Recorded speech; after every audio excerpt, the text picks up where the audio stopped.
Hello everyone, welcome to my channel. And आज हम पढ़ने वाले हैं सॉफ्टवेयर इंजीनियर।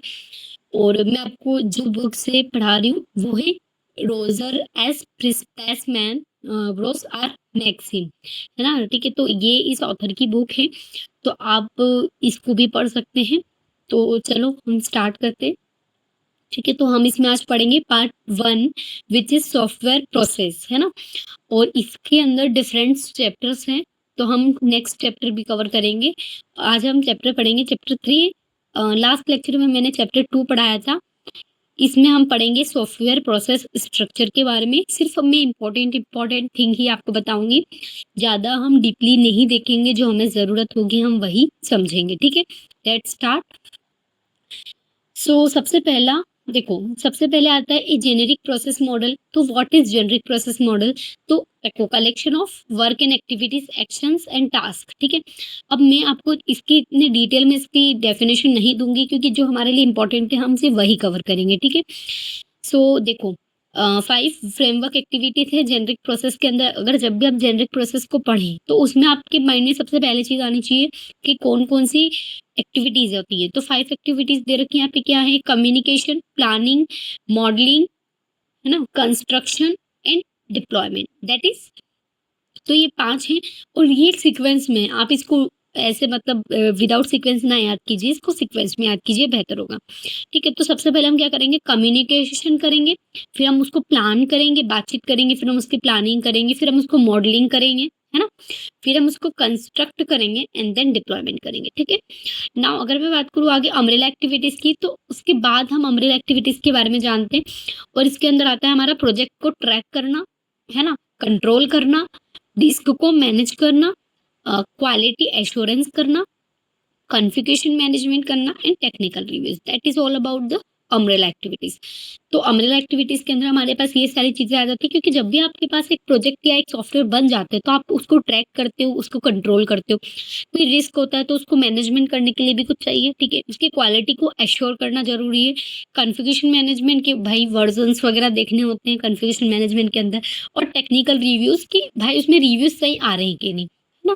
तो आगे बढ़ते हैं और हम और समझते हैं कि what is about the generic process. So generic process is a linear process flow, है ना, जिसके अंदर 5 एक्टिविटीज, 5 फ्रेमवर्क्स होते हैं। जैसे कि हम बोल सकते हैं कि सीक्वेंस, है ना, sequence, beginning, communication, cumulating and deployment. ठीक है, तो ये 5 चीजें और इसने फ्रेमवर्क में बताई है। लीनियर प्रोसेस मतलब क्या है? लाइन से चलने वाला, है ना।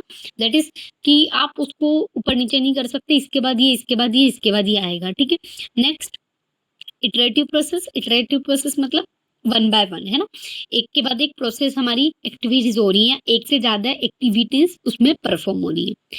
इवोल्यूशनरी प्रोसेस मॉडल्स क्या होते हैं? तो जो सर्कुलर मैनर में परफॉर्म किए जाते हैं। ठीक है, तो ये सारी चीजें हमारी क्या हो जाएंगी? इससे रिलेटेड हो जाएगी। किससे? हमारी जेनेरिक प्रोसेस। और एक और आता है हमारे पास प्रोसेस, पैरेलल प्रोसेस फ्लो। जो कि पैरेलल प्रोसेस मतलब क्या कि एक या एक से ज्यादा एक्टिविटीज एक साथ पैरेलली एग्जीक्यूट हो। That is parallel process flow. ठीक है, तो आगे बढ़ते हैं। तो अगर मैं डायग्राम के माध्यम से आपको समझाना चाहूँ तो सॉफ्टवेयर प्रोसेस क्या है, उसके अंदर उसके सब सिस्टम क्या हो जाएंगे? प्रोसेस फ्रेमवर्क, है ना। उसका भी सब सिस्टम क्या हो जाएगा? Umbrella activities. ठीक है, तो हमको बस यही जानना है कि एक्चुअल में सॉफ्टवेयर प्रोसेस क्या है, उसका सबसेट कौन हो जाएगा? This is process framework. And उसका भी सबसेट कौन हो जाएगा? Umbrella activities. नेक्स्ट हम आगे बढ़ते हैं। अब देखो, आप समझते हैं जेनेरिक प्रोसेस को। तो जेनेरिक प्रोसेस सबसे पहले प्रोसेस फ्लो या जेनेरिक मॉडलिंग क्या होता है? कम्युनिकेट किया, प्लानिंग करी, मॉडलिंग करा, कंस्ट्रक्शन करा एंड डिप्लॉयमेंट करा। ठीक है, तो पहले हमने कम्युनिकेट कर ली, बातचीत कर ली, फिर हम प्लान करेंगे कि भाई कैसे उसको करना है डेवलप, फिर मॉडल करेंगे, मॉडलिंग मतलब मॉडल बनाना, कंस्ट्रक्शन करेंगे, फिर यहाँ पर एक्चुअली कंस्ट्रक्ट होता है, और there is deployment, final step कि हम उसको मतलब हम हमारे कस्टमर को दे दें। ठीक है, सॉफ्टवेयर।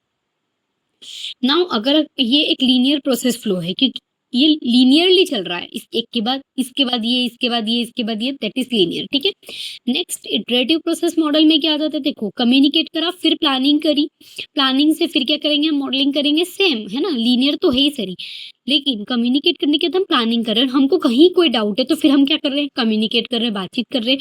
क्योंकि अगर हमको कहीं भी डाउट होता है हम कस्टमर से फिर पूछ लेते हैं कि देखो हमने इस टाइप से बनाया है, चाहिए या नहीं, सही है कि नहीं, है ना, and so on.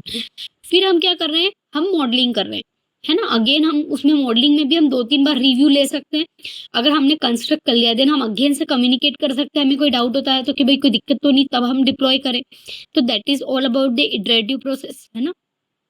Iterative process भी बेस्ट है।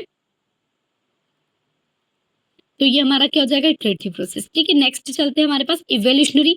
इवोल्यूशनरी जैसा कि मैंने आपको बताया सर्कुलर मैनर में होता है, दैट इज कम्युनिकेट करेंगे, प्लानिंग करेंगे, मॉडलिंग करेंगे, कंस्ट्रक्ट करेंगे एंड देन डिप्लॉय कर पाएंगे, ठीक है। तो ये एक सर्कुलर मैनर में चलता जाएगा। अगर डिप्लॉय करने के बाद कोई दिक्कत आ रही है तो फिर हम क्या करेंगे, कम्युनिकेट करेंगे, क्योंकि यहाँ पे इंक्रीमेंट रिलीज करेंगे हम एक प्रकार का। क्योंकि अगर हमको कोई भी ज़रूरत होगी तो हम उसमें इंक्रीमेंट करवाते हैं, तो कम्युनिकेट करते हैं, फिर प्लानिंग करेंगे, फिर मॉडलिंग एंड सो ऑन, है ना। नेक्स्ट प्रोसेस क्या हो जाएगी हमारी, पैरेलल एग्जीक्यूशन। तो आप देखो पैरेलल एग्जीक्यूशन कैसे हो सकता है कि हम कम्युनिकेट और प्लानिंग को एक साथ डेवलप करेंगे। हम इधर बातचीत भी कर रहे हैं और प्लान भी करते जा रहे हैं, ताकि अगर कोई भी कंफ्यूजन होता है तो हम उसको कम्युनिकेट के प्लानिंग की प्रोसेस में तो हम उसको कम्युनिकेट के थ्रू सॉल्व कर सके। और इन दोनों के थ्रू हम क्या करेंगे, फिर मॉडलिंग करेंगे, है ना। और अगर हम मॉडलिंग तक पहुंचने के बाद हम कंस्ट्रक्ट करेंगे और कंस्ट्रक्ट के साथ डिप्लॉय कर देंगे। और अगर हमें फिर कोई डाउट होगा हम अगेन कंस्ट्रक्ट कर देंगे। तो that is called a parallel process, है ना। नेक्स्ट आगे बढ़ते हैं, ठीक है। तो यहाँ पर अगर मैं बात करूँ तो हमारे पास 6 डिस्टिंक्ट एक्शंस हैं, है ना, जो हम फर्दर पढ़ेंगे। लेकिन हम इसमें भी उसके बारे में थोड़ा सा समझ लेते हैं। दैट इज कि inception, elicitation, elaboration, negotiation, specification and validation. सबसे पहले मैं बात करती हूँ इंसेप्शन की। तो इंसेप्शन का मतलब क्या होता है, आरंभ, है ना, कुछ स्टार्ट करना। दैट इज इनिशियली लेवल पे हम कह सकते हैं, आप उसको याद रख सकते हैं, इन से इनिशियल, है ना। एलिसिटेशन मतलब क्या होता है, निकालना, मतलब एक्सट्रैक्ट करना, है ना, एलिसिटेट करना, एक्सट्रैक्ट करना। एलेबोरेशन मतलब क्या होता है, विस्तार करना, डेवलप करना, इसको एलेबोरेट करना, आपने वर्ड सुना होगा, ठीक है। नेगोशिएशन करना मतलब बातचीत करना, हम नेगोशिएट करते कि भाई मतलब ऐसा बनाओ वैसा बनाओ एंड सो ऑन, की ये वाली फीचर डालना, वो दैट इज नेगोशिएशन। स्पेसिफिकेशन मतलब क्या होता है कि कुछ विशेष हम विवरण दे रहे हैं, उसके बारे में समझा रहे हैं। और वैलिडेशन का मतलब क्या होता है कि हमारी जो यूजर की रिक्वायरमेंट्स कंप्लीट हुई है या नहीं, दैट इज कॉल्ड वैलिडेशन। तो हमारे पास ये 6 कुछ एक्टिविटीज हो जाएंगी, जैसे कि इंसेप्शन, है ना, elicitation, elaboration, negotiation, specification and validation.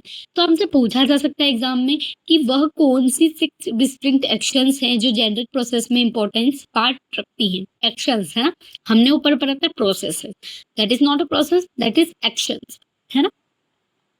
और इनका सीक्वेंस जरूर याद रखें, बिकॉज इट इज इम्पोर्टेंट, है ना। सीक्वेंस हमेशा जैसा आपको दे रखा है आप वैसा याद करेंगे तो आपके लिए बेहतर होगा। नेक्स्ट आगे बढ़ते हैं। तो अगर मैं बात करूं यहाँ पर हमारे पास प्रोसेस पैटर्न की, तो प्रोसेस पैटर्न क्या डिस्क्राइब करता है, एक process related problem that is encountered during the software engineering work, identify the environment which problem has been encountered. Process pattern हमें बताता है कि ये उस एनवायरमेंट को आइडेंटिफाई करता है जहां पर प्रॉब्लम अगर आ रही हो तो, या एक से ज्यादा प्रॉब्लम सजेस्ट करता है, बताता है कि देखो यहाँ पे प्रॉब्लम है ना।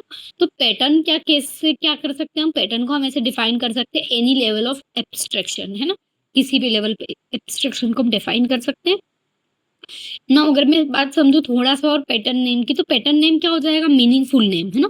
पैटर्न नेम क्या हो जाएगा, एक प्रकार का कुछ मीनिंगफुल नेम, या हम बोल सकते हैं टेक्निकल रिव्यूज। फोर्सेस क्या हो जाएंगे, मे बी प्रॉब्लम विजिबल और may be affected it's solution. अगर फोर्स हम देखें तो हम क्या देख सकते हैं कि अगर हमारे पास प्रॉब्लम दिखाई दे तो हम उसको अफेक्ट करें, उसके सॉल्यूशन भी हमें दिखाई दे। टाइप किस टाइप के पैटर्न हो जाते हैं, जो एम्बलर ने बताए हैं 3 टाइप के। कौन कौन से, स्टेज पैटर्न, सेकेंड है टास्क पैटर्न और थर्ड है फेज पैटर्न। तीनों के बारे में थोड़ा थोड़ा समझ लेते हैं।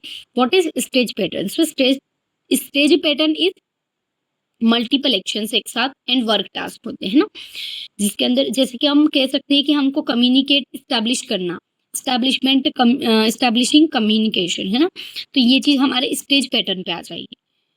सेकेंड आता है हमारे पास आता है टास्क पैटर्न। टास्क पैटर्न में क्या आ जाएगा कि relevant to successful software engineering work, मतलब हम उसमें ये किससे रिलेटेड होता है, वर्क टास्क, और relevant to successful software engineering से रिलेटेड होता है, जिसके अंदर हम क्या कह सकते हैं कि रिक्वायरमेंट गैदर करना, है ना। और थर्ड फेज फेस पैटर्न, हाँ, उसका क्या मतलब है सीक्वेंस। देखो अगर मैं कभी भी फेस की बात करूँ तो फेस कभी एक नहीं होता है, that is sequence, more than one activities. तो ओवरऑल फ्लो एक्टिविटीज़ बताता है, इटरेटिव होता है, इटरेटिव होने की वजह से ये स्पाइरल होगा। देखो स्पाइरल मॉडल क्या होता है? स्पाइरल मॉडल वो होता है जिसमें रिस्क को एनालाइज़ करते हैं, ठीक है? नेक्स्ट देखते हैं आगे। प्रोसेस असेसमेंट एंड इम्प्रूवमेंट क्या होता है? तो देखो प्रोसेस में हम ये क्यों करते हैं? सबसे पहले तो कि कोई गारंटी नहीं होती है हमारे पास कि कब तक हमारा जो सॉफ्टवेयर है वो डिलीवर हो, कस्टमर की नीड को मीट करे, मतलब उसकी उसकी हर रिक्वायरमेंट्स को पूरा करे। कोई लॉन्ग टर्म क्वालिटी भी हो सकती है कि ऐसी क्वालिटी जो बहुत लंबे टाइम तक चले, ठीक है?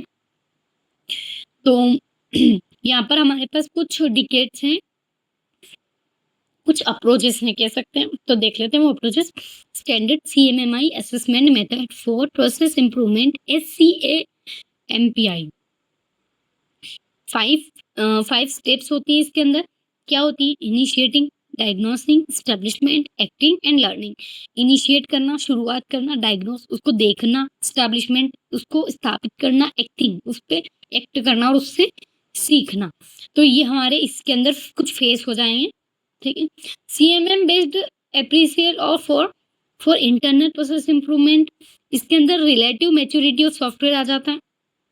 ठीक है। फिर स्पाइस के बारे में बात करें तो सेट ऑफ रिक्वायरमेंट्स इसके अंदर आ जाती है, जिसके अंदर हम ऑब्जेक्शन जो ऑब्जेक्टिव होता है उसको इवैल्यूएट करते हैं, ठीक है। अगर आईएसओ की बात करूं मैं, तो आईएसओ में एक जेनरिक स्टैंडर्ड होता है जो इम्प्रूव करता है ओवरऑल क्वालिटी को, किसको? ओवरऑल, ठीक है।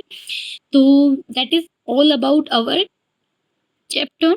और सबसे इम्पोर्टेंट इसमें हमने एक ही चीज सीखी कि what is generic process, that is 5 activities या 5 हम फेज कह सकते हैं, which is important, that is communication, ठीक है, planning, communication, planning, modelling, construction and deployment, that is all about the, ठीक है, सॉफ्टवेयर।